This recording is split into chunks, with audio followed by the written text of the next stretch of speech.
I don't know. They made the right call with Miami. They just did, because the metrics at that point had been even out towards the end of the season. People are like, well, why was Miami ranked so low? Why? Because it was when the rankings came out. It was a timing thing that got Miami from the get-go. But when the metrics are that, and I said it on the earlier show, when the metrics are so even, what's the tiebreaker? Well, hell, let's go on the field, and Miami won that. It is a bad year for Notre Dame to have a championship-level team to lose the first 2 games of the season, and that's what it came down to. Do you ultimately believe the committee got it right in the Miami-Notre Dame conundrum? Without a doubt. I mean, the only thing they got wrong was they tried to play games last week, as they always do on the next to the last rankings. They're fairly dishonest in that regard because they tease.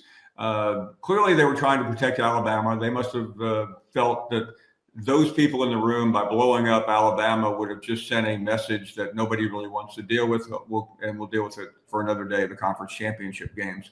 But ultimately, I as much as I would like to find outrage, Matt, we've talked about this for a couple of weeks. Miami should have been in over Notre Dame. Alabama was an unenthusiastic selection, but their body of work was pretty good. I mean, it just, if you're going to go that way, then if you're going to use the bonus championship weekend for something, right.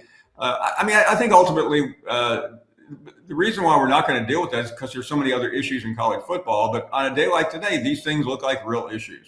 They do, but again, at the end of the day, you can't. I think the committee was charged with 2 things they couldn't afford to have happen.